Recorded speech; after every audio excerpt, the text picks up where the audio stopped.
Касапот со разрадетиот прст. Чита Александар Стадојков. На некој касап беше му се разранил малиот прст од левата рака. Еден ден беше го одврзал за да му клаит мевлем и му го видел некој човек што знаел ѓоа да лекува. Море, што така прсто бре касапбашиот ти се разрани? Што не доиш кај мене да земеш едно парче мушама за веднаш да ти оздравит, туку го мрглиш со берберски мевлем?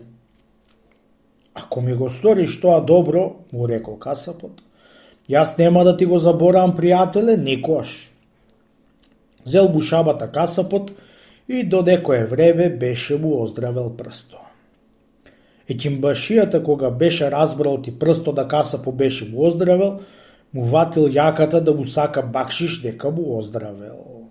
Со прв пат му дал касапот еден черек месо и му благодарил за бушабата што му ја дал. Не оставал ден екимо да не појди кај касапо и да му се повали најпоеќе пред луѓе, оти со бушабата негоа му оздравел прсто. Си налепил беља касапо со тој пусти еким. Секој ден ќе дојдел и ќе му речел: ама касап баши, дај ми мене подебело и поевтино месо, оти јас ти го оздравев прсто, а ако не беше мојата бушаба да ти го оздрави прсто, уште тога ќе ти паднеше. Ама речи Бог да прости на мојата мушама што ти го оздраве. Ардаба гледам, оти не ми го припознаш. Ами не вака бе, браќа? И се сврте кај муштериите што земаа месо да му вели етимо и да му се вали, оти тој му го оздравел прсто на касапо. Со прст да го сторам јас и неќи да ми припознаит, оти јас се сторив себе да бидит со 5 прсти.